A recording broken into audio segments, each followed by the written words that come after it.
In the Astrium plant in Germany, 3 identical satellites are being put through their paces. They'll be launched next year in a bid to provide the most detailed ever survey of the state of the Earth's magnetic field. The satellites are being launched as part of the European Space Agency's SWARM mission. The 3 craft will be put into different polar orbits of between 400 and 550 kilometers altitude. High precision measurements of the strength and direction of the magnetic field will be given by each, and in combination they should provide enough information to create various models of what's happening. But why is it important to study the Earth's magnetic field? What if our compasses pointed south one day? It seems far-fetched, but that is exactly what happened on Earth some 780,000 years ago, a total reversal of the magnetic poles. On average, these reversals occur every 500,000 years or so. No one knows if this is happening now, but one component of the Earth's magnetic field has decayed by 10% over the past 150 years, and the process appears to be speeding up. There is an observation that by 15 meters per day, the North Pole is moving towards Siberia. This makes 50 kilometers per year. And I think this is quite a significant number, and it underlines that there's really something happening with this Earth's magnetic field, which needs to be observed. Most of the field is probably produced by a self-sustaining dynamo in the Earth's fluid outer core. This natural generator is losing power, and the magnetic field in South America and the South Atlantic has decreased by 12% in 30 years.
The tilt of the Earth was 23.4 degrees, and when it is summer in Europe and North America, the distance to the Sun was over 94.2 million miles, tilted towards the Sun. But now the North Pole is in England, on the south coast at Herne Bay.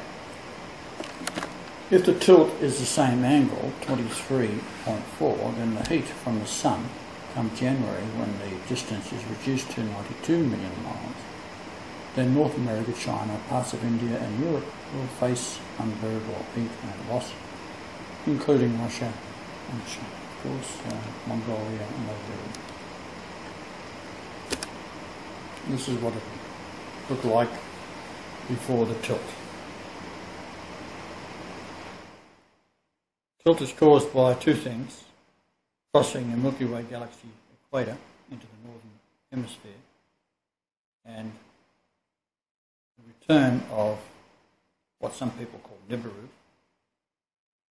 It's a small binary star with several planets, and it is south of the world, near Antarctica, pulling against the magnetic field of the Earth and tilting. As far as the North Star is concerned, it has always been above the northern hemisphere, and in ancient times navigators used it to sail back to England. So sailing south, the star became lower in the sky until past Morocco it was on the horizon, and further south it was below the horizon. You can see it, could have seen it, from the descending passage of the altar to the Lord, the Great Pyramid.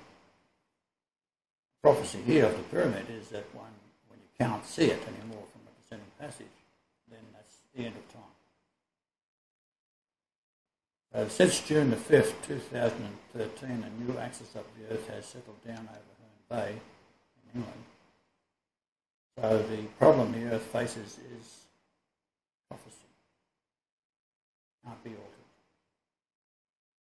Now the world rejects the Lord, Psalms 118:22, in his second coming, as myself. Even though the Pope Benedict XVI has written and announced that he has met Jesus, spoke to Jesus, and wrote an apostolic letter, which is very important for the Christian world, because 1.2 billion of Christians are Catholic. But because he did that, Joseph of Arimathea would turn over in his grave,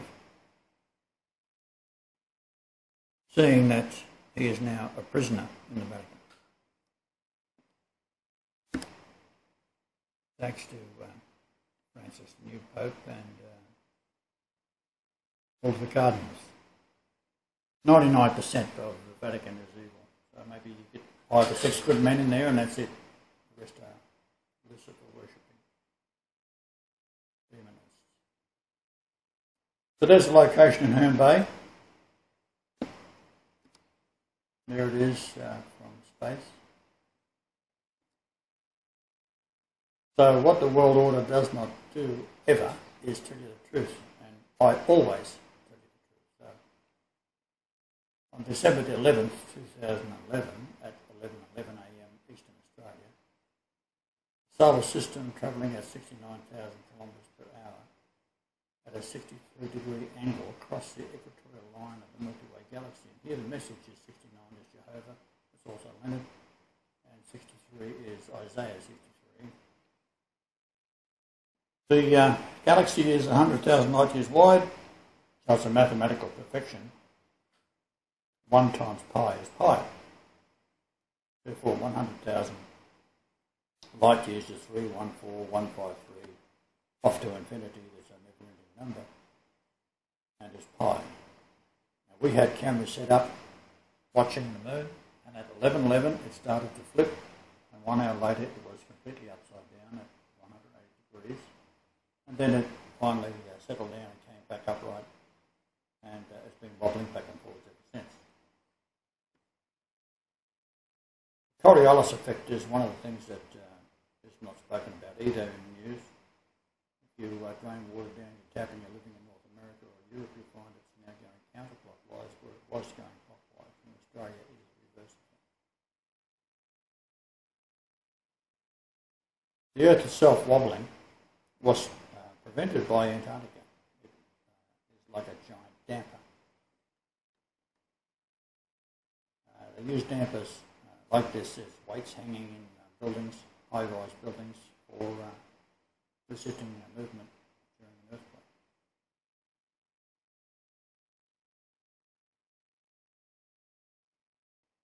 Now, Antarctica is a ring of mountains enclosing a vast area. The total area is 5.5 million square miles.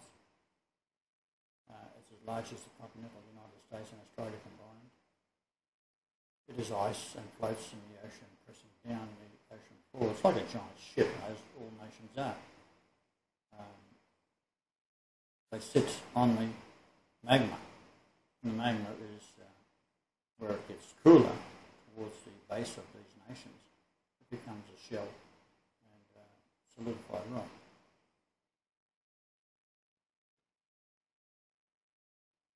As said, the distance to the sun determines the weather.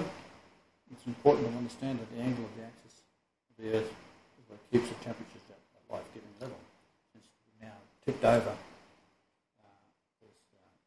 New Zealand's got a lot of trouble. North America is in a lot of trouble. Water draining has reversed, as said. Satellite images of the clouds forming will demonstrate the new Earth equator. I haven't done that yet because we are constantly being knocked off the internet. Very, very likely that we won't be able to get on the internet again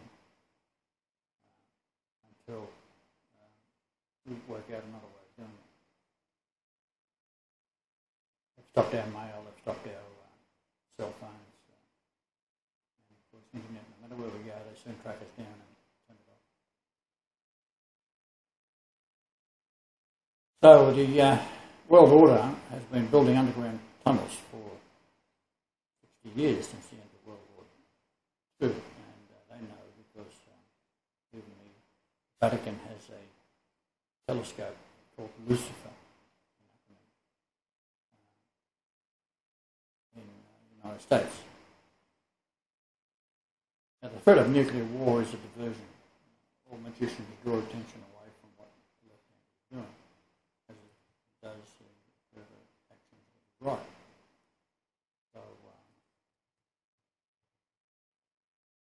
Keep the masses confused like sheep.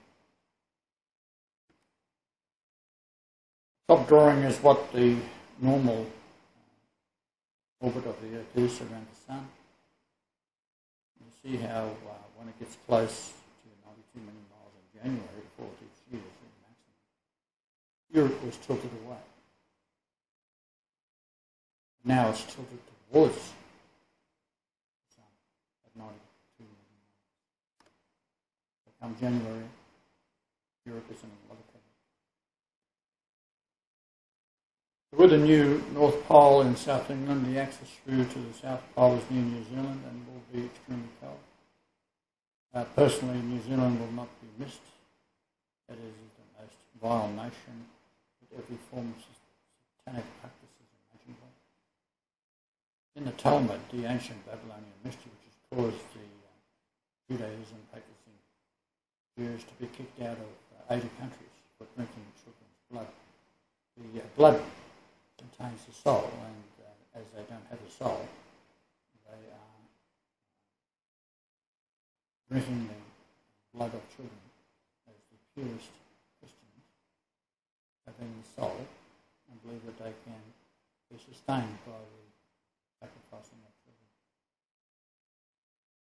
Pathetic and sad as it is, they do have a soul, and it is going to the bottom of it. When they talk about doing evil in the Talmud, they say go to another city. Well, in this case, they go to another nation. Fiji and New Zealand are washed with every abomination. So if this was brought to the surface, where does it been carried out? A bit like there's numerous service stations in the cities. It's all over the place. Every synagogue is a place of sacrifice. They'll be all totally destroyed. New Zealand is 888 miles between north and south latitude. Therefore, it's a very, very chosen place for the sacrificing of children being a complete abomination, because they're saying that we can do this right in the area of the earth which is more Christian churches than anywhere else in the world per capita. And what's Jesus doing about it? Nothing. Well, we'll see about that. Our biggest enemy is humankind. None will help him.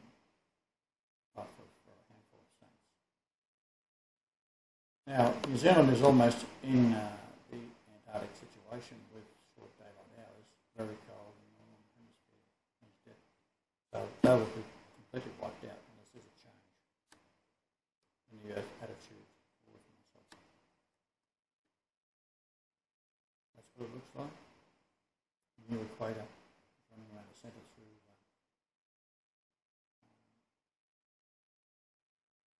South America. On that point there where it's going through, there's where the Christ statue is in Rio.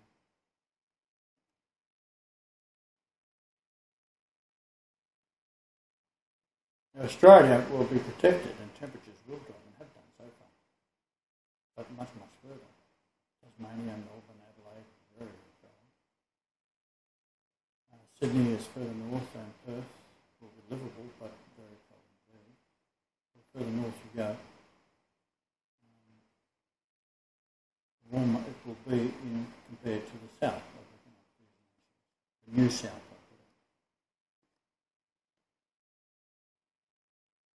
Now, Australia has been reporting temperatures have dropped dramatically for winter, which is in June, July, indicating the tilt is towards the sun. Bad news for the northern hemisphere when closest in January.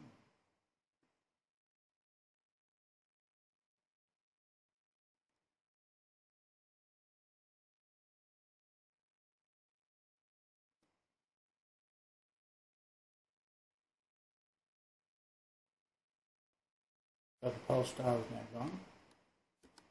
January the 24th is your problem.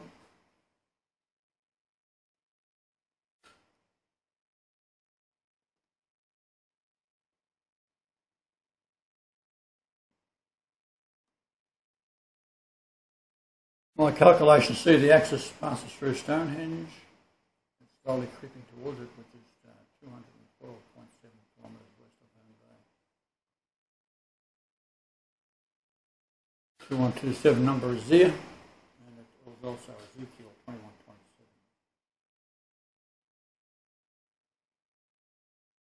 Now, if you was to invite people into your home, and across the road was a nice family, kiddies would be able to come over and become friends, have Christmases together and Easter, and look after each other's children, run them to school. However, if there was child molesters and homosexuals on either side of you, they would not be coming into your house, would they? Well, this house I'm talking about is the earth and it's mine.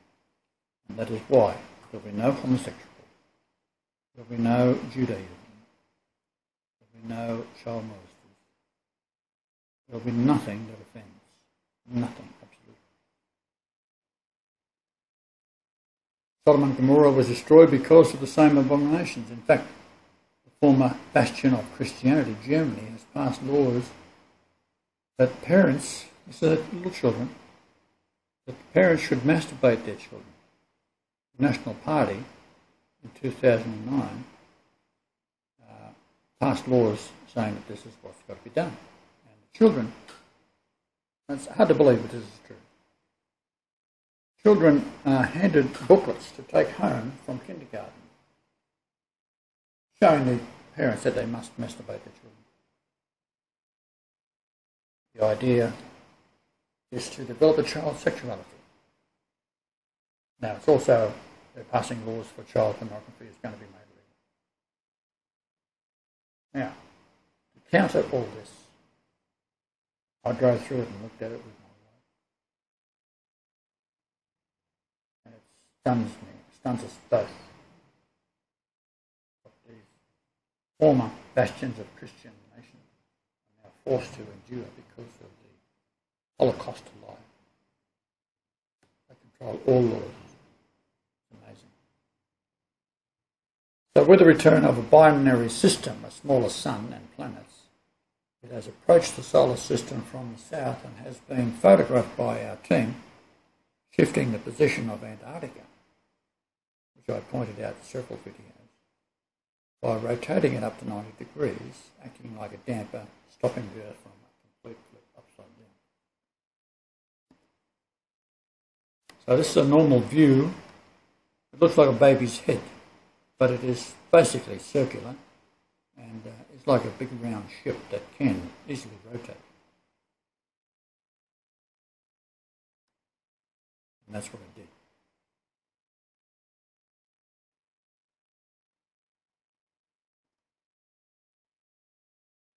So the new poles are temporary, but it will take months to recover. But during that time, people, evil men and women, will be begging to die because they'll be so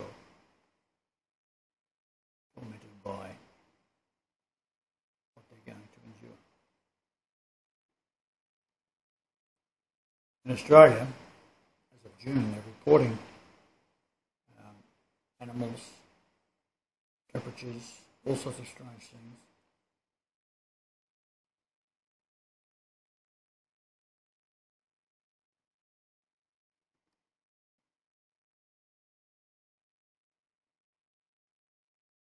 So the white line there is the north-south axis now, and the left-right is the equator, new equator.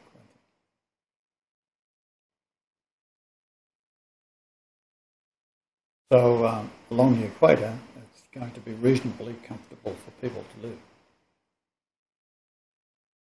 It's going to be very cold in New Zealand. It all can be stopped, of course. Just one way to do it, and that's to recognise that God is back and not going to take any more of this crap.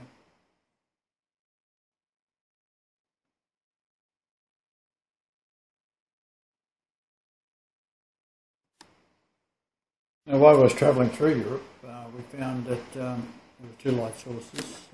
One light source, you can't see it. It's below the spectrum of the eye, but when it bounces off the moon or vehicles and so forth, it does leave a shadow because the spectrum changes light. So we had many occasions where we've seen a shadow on either side of vehicles because the light was coming from two directions. So, Scripture. And it was commanded them that they should not hurt the grass of the earth, neither any green thing, neither any tree, but only those men which have not the seal of God in their foreheads. And to them it was given that they should not kill them, but that they should be tormented 5 months, and their torment was as the torment of a scorpion, when he striketh a man, and in those days shall men seek death, and shall not find it, and shall desire to die, and death shall flee from them. Revelation 9, 4, 5 and 6. If you take July through to 5 months, it's going to get worse and worse and worse up until Christmas, and then January. Matthew 24:29 states, immediately after the tribulation of those days shall the sun be darkened, and the moon shall not give her light, and the stars shall fall from heaven, and the powers of the heavens shall be shaken. Now, what can happen here is that the new binary can move in front of the sun. You won't have any need for the sun. It's also a prophecy, because the light of God will be there. So the light of God in this case will be coming from the new binary in front of the sun. The brightness of the two light sources at this time, June the 17th, 2013, this is written a few days ago, is so bright that there are no stars, and at this there is countless millions of chemtrails. So over the entire Earth, this is an amazing feat of engineering when you consider what they're doing. All the planes they've had to set up, it takes years to do it, and to develop the chemicals. It's extraordinary. So they're trying to stop people looking up seeing the stars, but unfortunately there's communication with the internet, and we have people that do see the sky and do report to us what is supposed to be there isn't. So as the new axis is Herne Bay, England, its latitude at 51, 52, 9, 4, 9, around at 51 degrees 53. We have set the computer over our location in Rome So the distance the axis shift has moved is the same approximately, 52 degrees at around 12 to 13 degrees south latitude. So all around the world is shifted. So what we do is we set the computer up to what it should be looking at. So if we go down to Angola or a country like that, by the shift of 52 degrees, we then see what is there and what we'll be looking at if you're in Angola. You will see Virgin and Saturn. And now we have the moon at an altitude of 66.07. Never happened before in history, but now it is. Last night the sky was clear, the moon was clearly seen. No Saturn or Virgin, of course, where it is supposed to be one moon width away from Saturn.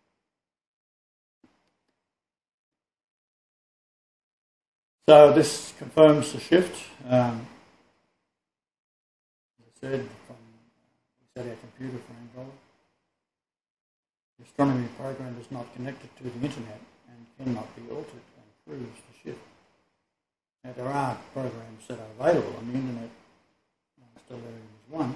And of course it is showing events normal. It is supposed to be live feed. So measuring the moon where it should be at altitude 36.25 and where it actually is 64.98 is a shift of 28.73. That number in Hebrew is to kill, slaughter animals or men. Now I calculated the Earth tilt at not at 23.4 but a shift to 17.18 degrees, a decrease of 6.22. Now I mentioned this 622 number, we have seen it hundreds of times come up in the calculations we do. So therefore it is confirmed in that sense that I am correct in my calculation. It means to destroy fully, die, loss, mar, perish. And 51.23 degrees off normal tilt plus the 6.22 with 57.45. This takes us to Ezekiel because the number overturn in Ezekiel. And this is the 2127, which is people who have been watching us are aware that this is a very key number. It's the age difference between two of my daughters, for example. 2.127 years. It's in First Chronicles 5:13, my stepdaughter and my youngest daughter. And the numbers stretch out from there to amazing consistency. And that means to overturn. And the earth is the furnace, literally. The name Ezekiel in the Hebrew is 3168. And of course in Greek, most of you are familiar with my work. The notice to be Lord, 800, Jesus 888, and Christ 1480 added, 3 together and get 3168. And the Pope will be 31680 days old on my birthday, on January 11th, 2014. Now, as odd as all this is, we are dealing with creation. Universities have been dominated by Zionism for decades, years, centuries. Depending on what country. And of course all behind that is Judaism. So the smaller sun is giving off light but we can't see it. But what happens is that the animals can see it. So reports from Australia, all farm animals are trying to get out of the farm. Feral goats are everywhere. Outdoor cats want to get into their owners' homes. Temperatures are reported at -1 degree Celsius on the news, but they are in fact -11 Celsius, which is 20 degrees different. Fahrenheit. As usual, the media is not telling the truth. They never do. So July, the distance to the sun at 94.2 million miles, right at 92 million miles, and January 94.2 million. We move towards the sun, and the new pole is almost directly pointing at the sun. January is certainly better. Yet prophecy tells us only the evil will suffer. Repentance will end it. Even the earth will right itself for every knee shall bow. And they have to do that first. Then the earth will settle down to There's also the Daniel Furnace prophecy, Daniel, son of man, Jesus. So the mention of son of man in Daniel is referring to the coming of Jesus. Daniel 3:16, Shadrach, Meshach, and Abednego answered and said to King Nebuchadnezzar, we are not careful to answer these in this matter. Go to 17. If it be so, our God whom we serve is able to deliver us from the burning fiery furnace, and he will deliver us out of thine hand, O King. Look at Daniel. He answered and said, lo, I see 4 men loose. But he throws them into a furnace, right? Heats it to 7 times the temperature of the furnace is normal operating temperature. And in the midst of the fire, they have no hurt because they are with the Son of God.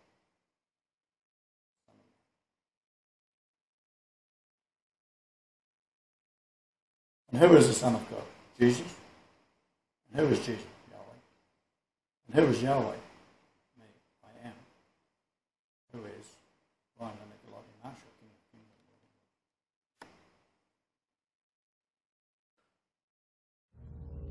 Kings. If the Earth's actual axis changes, which is connected to massive pole shifting, you're talking cataclysm. I mean, you know, you're talking biblical Armageddon type stuff. This is Nancy Leader on the Zeta Report. The Zeta state that the pole shift happens within an hour, forcing the Earth's crust to move 90 degrees. This causes hurricane-force winds worldwide and immense sloshing of the oceans. The general guideline is to be 100 miles in from the coastline and 200 feet above sea level. The Zetas have given hundreds of advisements about locations worldwide.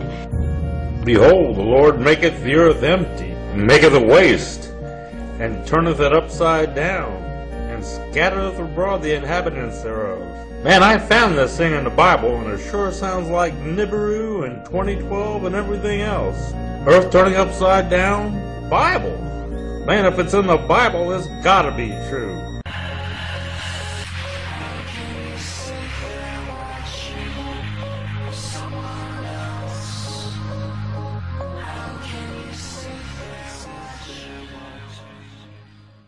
Are you ready for the Dancing of the Poles in 2012? Do you know what's going to happen or why it's going to happen? They say that a little knowledge is a dangerous thing, and there appears to be plenty of people on YouTube with just a little knowledge.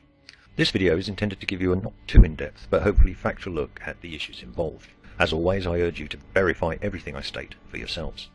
First of all, I shall not be discussing NIBIRU or Planet X. Anyone who is still placing any credence in the loons who perpetuate this invented threat, please see your medical practitioner and suggest that you need an increase in dosage. I will say that any sudden pole shift of any magnitude would be completely catastrophic. Forget running to the hills or burrowing underground. The world as we know it would end. Just imagine some gigantic being grabbing hold of the earth and giving it a good shake. It would be a disaster even a genocidal god would be proud of. But there is absolutely no sign, rhyme or reason whatsoever to think that it's going to happen in any timescale that matters to us. So let us start by looking at the Earth. What is going on beneath our feet, and how do we know? Well, luckily, as well as science fiction writers, conspiracy theorists, ufologists, religious nuts, astral planers, and mystics, we have scientists. And unlike the aforementioned, scientists deal with research, facts, the scientific method, and shit. So let us begin. What is the Earth made of? Well, science can tell us directly what the surface of the Earth is made of by analysis of surface material. And materials that were once subterranean but are now on the surface due to tectonic and volcanic action provide further direct evidence, as does drilling and mine work. But all of this still only covers the Earth's crust. If you think of the Earth as an apple, then the Earth's crust would be the apple peel. So how do we know what is below the crust and forms the bulk of the Earth? Well, we have some direct evidence of what is there and some indirect evidence. The direct evidence comes from seismology and orbital mechanics. The propagation of seismic waves through the Earth provides solid evidence for the density of Earth's structure at any given position and depth. The mass of the Earth can be accurately calculated based on gravitational interactions with other solar system bodies. Indirect evidence comes from other objects in the solar system. The objects within the solar system all formed at roughly the same time. Spectral analysis of the Sun reveals the same chemical fingerprints as that of the Moon and meteorites that have reached Earth. And this provides a high level of confidence as to what the inside of the Earth looks like. Seismology indicates a liquid core with a solid inner core. The gravitational mass indicates that the core is much more dense than the crust. And this is in tune with the idea that during its very early molten phase, heavier elements would have gravitated towards the centre of the mass of the Earth. So the current model is that the inner core is a solid structure, primarily of iron nickel, with a radius of 1200 kilometres. The outer core is then a 2,300 kilometre thick layer of molten iron and nickel, with a viscosity about 10 times that of liquid metal as we experience it on the surface of the planet. The outer core lies 3,000 kilometres below the Earth's surface. Above the outer core we have the mantle. This is about 3,000 kilometres thick and ranges from quite solid rock through to plastic flowing rock. And above the mantle we have the Earth's crust. The oceanic crust is 5 to 10 kilometres thick, whilst the continental crust is 30 to 50 kilometres thick. The crust comprises a number of tectonic plates which float on the mantle. Although to be accurate, the crust plus the top layer of the mantle is known as the lithosphere, but I want to keep this simple. And there we have a simple description of the Earth. It's far from being a solid body, but is more like a ball filled with material of varying viscosity, affected by internal convection currents which constantly churn its innards, and with a thin crust of plates which move around, crashing into each other and being pulled beneath the surface or thrust into the air. At places, the liquid centre bursts through the crust, and in places new crust is formed by the constant ejection of mantle material. But the Earth is not a stationary object. Let us look at how the Earth moves and why it moves. First and most obviously to us now, the Earth orbits the Sun. How would you prove that to a primitive tribesman in remote Papua New Guinea or a Christian? Show them how the movements of the celestial bodies are best explained by a heliocentric solar system. And of course you'd be telling them a lie, because the Earth does not orbit the Sun, though I shall now continue to say it does, as we will all know what that really means. Nothing exists in isolation, and our Sun and Earth are no exception. If we simply consider the Sun-Earth system, then we must remember that they both orbit the centre of mass of that system. It just so happens that the Earth is so piddlingly small in comparison to the Sun that the system's very centre is close to the centre of the Sun. And of course, we have a whole solar system to consider. Now the Sun comprises 99.86% of the total mass of the solar system, and Jupiter accounts for approximately 70% of what's left, or, to put it another way, 2.5 times the mass of all the other planets and bodies combined. Little Earth is just 1/300th of Jupiter's mass. Anyway, the point here is that just as the Sun-Earth system has a barycenter, the Sun also has a barycenter with all other objects which orbit it. Jupiter has by far the largest gravitic effect on the Sun, and the Sun-Jupiter barycenter is outside the body of the Sun. This causes the Sun to wobble as Jupiter orbits it. This wobble effect is used by astronomers to locate planets orbiting other stars, find a wobbly star, and decide if the wobble is caused by an orbiting planet. And everything in the solar system has a little tug on the Sun as well, to a greater or lesser extent. We cannot therefore think of the solar system as an orrery of objects all at fixed distances from each other in a perpetual and well-choreographed dance. Rather, all of the objects interact with each other, and they all wander through space as though slightly inebriated. Because of this, the gravitational forces exerted on the Earth by all the bodies in the solar system are constantly changing, and this results in many cyclic variations in the Earth's orbital eccentricity. And cyclic they are. It's a name to say that any of the cycles have a start or end point. They are continuous, i.e. cyclic. And we are yet to mention the Moon. The Earth and Moon are another two-bodied system, and they orbit a barycenter located about 1,700 kilometres below the Earth's surface. And so the Earth-Moon system dances a drunken waltz as it orbits the common barycenter with the Sun, as the Sun orbits its barycenter with Jupiter, and wobbles flirtingly with all the other planets. Now the Earth rotates on its axis once a day, or 365 times a year, as it orbits the Sun, constantly altering the gravitic effect that the Sun has on its surface. Earth precesses on its axis with a period of about 26,000 years, due to the Sun's unequal pull on the non-spherical Earth, and the Earth's axis is tilted at about 23.4 degrees, which again alters, as it spins, how it interacts with the Sun. The Moon, being so much closer to the Earth than the Sun, has a much greater gravitic tidal effect on the Earth. As the Moon orbits the Earth roughly every 27.3 days sidereal, or 29.5 days synodic, its distance from the Earth varies by about 11%. And so its gravitic tugging on the Earth continually changes, both in strength and location. Whilst this tugging is most evident in the ocean tides, the tidal forces also affect the physical Earth itself. The Moon's orbit is about 5 degrees off the ecliptic, and so the way its gravity adds and subtracts from the Sun is continually changing. And of course anything which alters the distribution of mass within the Earth itself also affects the spin and orbit of the planet. This includes the movement of water in the oceans due to the tides, the changes in air pressure in the atmosphere, the subterranean movements of mass due to thermal currents in the liquid core and molten rock of the mantle, the seismic shocks of earthquakes propagating through the Earth, changing ice sheets, isostatic rebound, hurricanes and meteorological events such as El Niño alter the spin of the Earth in a measurable way. Each and all these things can and do cause the Earth to move slightly on its axis. There are certain periodic wobbles that have been determined and can be calculated to an incredible degree of accuracy, but there are others, influenced by the tides and weather for instance, that cannot be forecast with any degree of accuracy beyond a few weeks or months. And all of these forces have been in play for millions of years, and have resulted in the poles wandering at different periods in Earth's history. Over the past 200 million years, the poles have wandered approximately 30 degrees, with a characteristic rate of 1 degree or less every million years. There are some hypotheses of more rapid movements at different times in Earth's history, but there is a clear consensus that not much has happened since the dinosaurs were strutting their stuff. Of course, anything is possible, and it is a fact that a sudden pole shift would be a catastrophic event. But so would a donkey falling on your head on the way to the bus stop.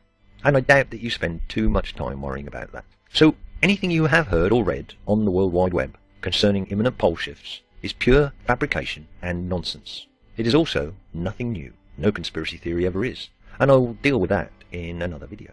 I also plan to look at the magnetic poles, which I find a much more attractive proposition. So until next time, thanks for watching, and watch out for those donkeys. Behind your prayers, what do you think? What do you want?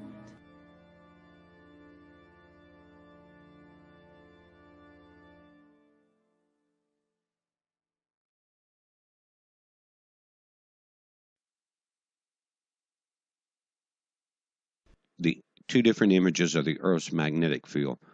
On the left is a model of a normal situation where you have the lines of force extending out and of both the North and the South Pole, and they loop back around and they form what's called our magnetosphere. It's a shield from solar radiation, from outside of our solar system.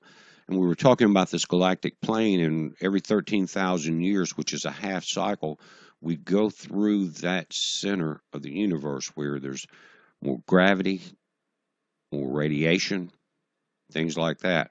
Now, on the right, you see what is a model of what would start occurring during a reversal. In other words, the North and South Pole magnetically of the Earth would change. And that's been detected in lava flows and rocks in different techniques. And in Oregon, we talked about that in one mountain there on an extinct volcano, they tested the lava, and it had hardened in that day. And it had hardened during an extreme shift. So there was a volcano going on during that shift, but they measured a 6-degree tilt of the Earth in one day. Now, scientists around the world now are starting to notice that it's starting to change. And of all the times to where we don't need our shields down, we're going right through this 13,000-year half cycle of this galactic plane. Now, back this summer, we have a satellite called GRACE that orbits the Earth. It measures the gravity field. You can see this July 2013, guys. And we're getting more, and it does this in the summer more. But this year, we're starting to get extreme gravity pulling at the equator. Now, you see the red line? That's over the northern part of South America, just below. You see Central America there, Cuba coming out there. That's right over that area, and they're saying it's due to magma flow. Now, magma contains iron, which controls these magnetic lines of force. You understand what I'm saying? Now, for some reason, we're getting extreme gravity there, a peak, and that's because of that. Now, notice how at the north and south you have your normal gravity peaks where your lines of force come out, but it seems that the North Pole is a lot stronger than the South Pole at this point. So, one thing to remember is that they're saying that even though the lava can be shifting, it's not directly connected to the Earth's crust, so it may not be an immediate tectonic effect as far as earthquakes and things like that. But it depends on the extremity of the shift and the time it takes. But again, one of the things they worry about is our magnetosphere. And that would be an extreme radiation event for everyone on Earth. Grids, humans, plants. AM till 2 p.m. Central Time. We're going to talk about this and some of this chemicals in the space